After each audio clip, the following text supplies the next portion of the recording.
Within the torrential emails and alerts on my near-dead phone during the hours of slumber, I found that I was getting doxxed, meaning personal information about me was leaked, and in my case, it had been my private phone numbers, emails, and social media accounts.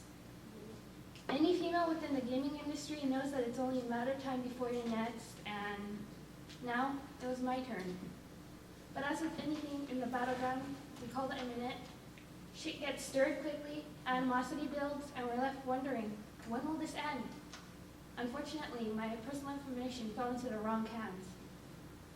The person who pretended to be my friend while my brother was deployed to Iraq, the person who did favors for me to help me while I still lived in Hawaii,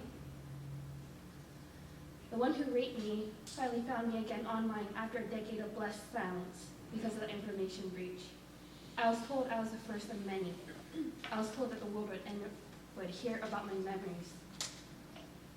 The first time the assault occurred, it was exactly 3 weeks prior to me turning 15. I could only vaguely remember the events.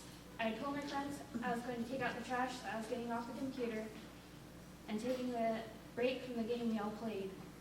My brother's best friend at the time, the one who had comforted me when I was angry about my brother going into basic, was the person who escorted me into the elevator. He smirked and said he was going to smoke a cigarette, and I held casual conversation as he escorted me to the dumpsters in our apartment building. I remember the Hawaiian breeze bringing tidings of the monsoon season. I stayed talking to him as he casually finished off his cigarette, and he abruptly asked me if he could kiss me. I laughed, thinking it was a joke, but it clearly wasn't, as he punched me in the gut. Not enough to leave a lasting bruise, but enough to get the message across. I would have loved to say I fought him off and escaped, but I didn't.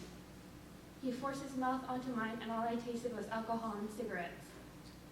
I started getting numb as he casually pinned me up against the wall and whispered that he would kill me if I struggled. That's when I finally realized that my first instincts of trying to negotiate were faulty and naive. I begged for mercy, tears streaming down my face. He slapped my shoulder, then grabbed my arm. We moved to the stairwell, and I just followed him silently, trying hard not to sob, reluctantly accepting this reality. He stopped and told me to take my clothes off, but as he noticed my hesitation, he tore them off.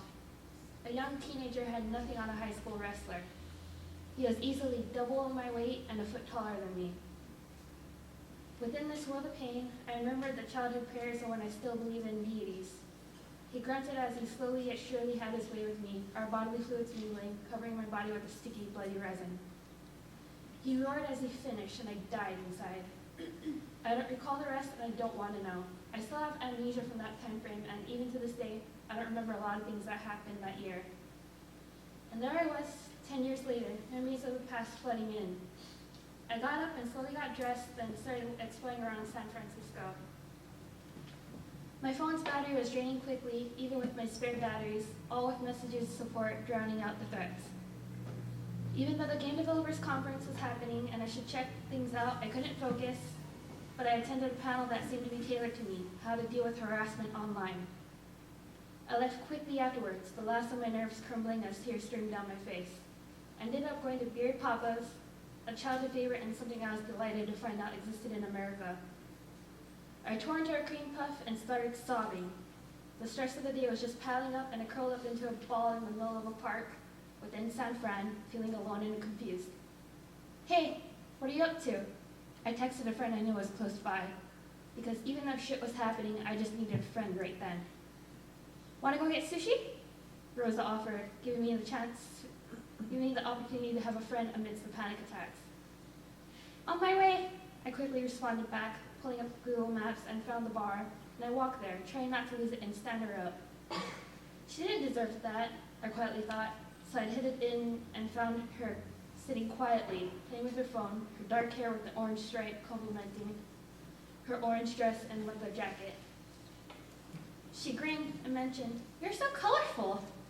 She hadn't seen what I did to my hair in person, so I smiled in response, shedding all my layers because San Francisco was cold.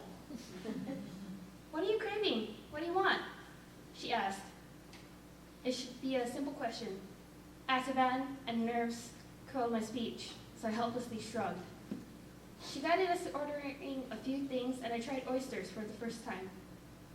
The thing I appreciated about Rosa was that she was just her, nothing more, nothing less. We had met 2 years prior on Twitter, and we became close as we talked more. Her being the older one, she gave me hours of priceless advice and pep talks. She noticed nearly immediately that something was wrong, but we kept the initial conversation light by starting off with some appetizers and sake. She kept on glancing at me quizzically. She gently teased me about how I was so shy and something broke. My guards are titanium, built to last, or so I thought. I never wanted to tell her, but I know she was one of the only safe spaces I had. She looked at me with her kind eyes, patiently waiting as I finally destroyed my guard and showed things that lied within me. I started off quietly. My rapist found me. I was betrayed by someone who told him everything. My family I left behind is so fucked up, Roz. I felt myself break, tears threatening to grace my face as I continued. I never really explained this to anyone, the extent of abuse I endured. She was the first I told in 10 years of this secret being my cross to bear. I couldn't look at her in the eye. It hurt too much to show my naked soul. But once I looked up, I never saw pity, only empathy, a kindness I will never forget. After the emotional dinner, we walked to the hotel that most of our friends were staying at.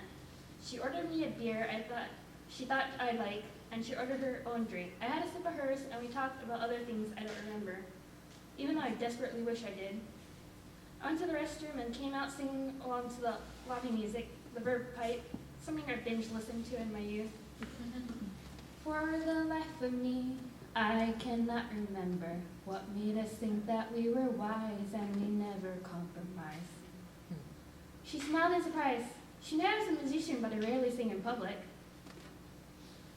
We sat in a lobby bar, waiting to meet a few other friends. They all knew in some form that I had been fighting demons that finally surfaced that day, and happily obliged to my only request, to drink and be merry. I knew I'd have to deal with this in therapy soon, but I wanted a moment to breathe and have what had been an emotional night and happiness. Hey, how are you holding up? My friend Taryn pulled me aside from the main party, wanting to check in on me because all he heard were my panicked text messages and tweets, embracing me tightly. I smiled slowly, with the poison of alcohol quietly dulling all my senses, finally letting loose. Pretty good now, brother. Rosa helped me, and this gathering is helping. The aforementioned lady was the one I was clearly leaning on in all senses of the word. After a certain point, the alcohol lulled my senses, and I felt like a cat comfortably curled up near her. Time seemed to stand still as members of our party slowly departed the hotel lobby, one by one. She stroked my hair while holding my phone, lightly smiling at a protested quietly, wanting my phone back. Swan brought me water, and I sobered up a bit. Rosa quietly mentioned, "I'm proud of you. You survived. Now live."